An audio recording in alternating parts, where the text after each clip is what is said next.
දෙක? මම දැන් ඔයාලව අරගෙන යනවා. ඊටාම සංකීර්ණ. අනේ මට හිතා ගන්න බෑ. මට නම් ජීවිතේ එපා වෙලා තියෙන්නේ. මාර අවුල් කොටක මාව වැටලා ඉන්නේ කියලා කියන අය හැදෙන හැටි පෙන්නන. මොන්න රහස. පොත්වල නේ. මම අනිවාර්යයෙන්ම දකින්න ලෝකේ මිනිස්සු අංකවල මේකේ එහෙ මෙහෙ දුවනවා. මේ විදිහට තමයි තියෙන්නේ. මම දැන් ওই පාරේ යනකොට එහෙම යන කෙනෙක් දැක්කම මම දන්නවා මෙයාට ශනි කුජයි කලවම් වෙලා ආවිල්ලා තියෙන්නේ කියලා. මේක එන්නේ ශනි කුජ කලවම. දැන් මම කතා කරන්නේ ශනි කුජ ගැටුම නෙමෙයි ශනි කුජ කලවම. මිශ්‍රණය වෙලා එන්නේ. ශනි කුජයි 50 ආපුවම එක 50ක් දුක අනිත් 50 සැප වගේ. ඔන්නෝම එක. 50ක්ම සැප 50ක්ම දුක 25ක් දුක 75ක් සැප આવුත් අපි 100ට අරගෙන ආවුස් ශනි 25යි කුජ 75යි ඔහොම එන සිස්ටම් එකක් කියන්නේ. ඔව් 2025යි මේ දැන් එන එක 2025යි 9යි ඉපදෙන සියලු සත්වයෝ ළමයි ලෝකේ අතිශය ප්‍රබලයි. මේ ලබන අඟහරුවාදා කුජගේ දිනේ කුජගේ ඩේට් එකේ කුජගේ මාසේ මෙතනත් 9 එකතු කරාම 18යි 9යි හිතන්න දැන් මේක එකතු කරලා මේ අඟහරුවාදා ස්පිරිතාල වල ඉපදෙන ළමෝ ඉතාම ප්‍රබලයි. වලි අධිපතිය ටිකක් බිහිවෙන්නේ. කුජ වලි කාර්යෝ. හිට්ලර්ලා. ඕ දරුණු මිනිස්සුන්. මේකේ පාතාල මිනිස්සු බිහි වෙන්න පුළුවන්. ත්‍රස්තවාදීෝ බිහි වෙන්න පුළුවන්.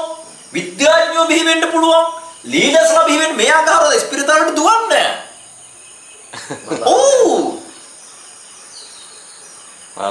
මාර්ගයේසික කියන්නේ 2025යි 9යි 18 අතිශය ප්‍රබල චරිත 2025යි 9යි 27 චරිත සෙල්ලන්නේ මේක අලුත් මේ වර්ෂෙට 9 2025 වර්ෂෙට 9 ඒ කියන්නේ මේ අවුරුද්දම අනතුරු ඉතිහාසයේ කවරදාකටත් වඩා මේ අවුරුද්ද ඉවර වෙන තුරුම පුදුමයටපත් වෙන සුළු මිනිසුන්ගේ හදවත කම්පාවටපත් වෙන අනතුරු සිදුවනු ඇත. පරිස්සම් වන්න. අනිවාර්ය. නිකන් ඒවා නෙමෙයි අඩි 500,000ට වැටෙන ඒවා වෙන්නේ. දැන් මේ අවුරුදු පටන් ගත්ත ඉඳලා මම මගේ වීඩියෝ එක දාලා තියෙනවා ඔය 2025 9 ලෝක යුද්ධ එහෙම කතාව. ඔව්. කලින් දාලා තියෙනවා. ඔව්. මේ ඉතින් පරණුන බලන්න යට ගිහලා මම බලව කරන්නේ.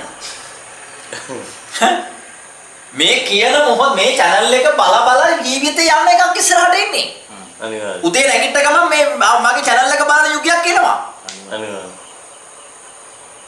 මේක ඇවිල්ලා කෙලින්ම අර එක්කෙනෙක් දාලා කිව්වා වගේ planet ඍෂිවරු planet එකට ආපසු පැමිණෙත.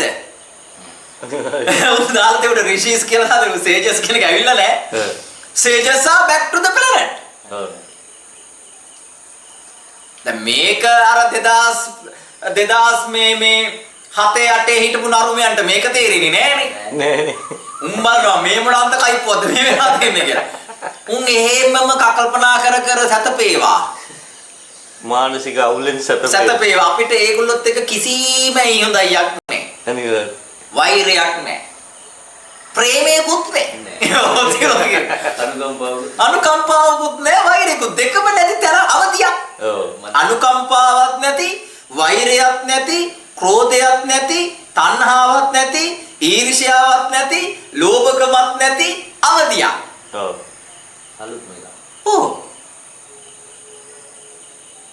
ඉවරයි මැච් එක ඉවරයි.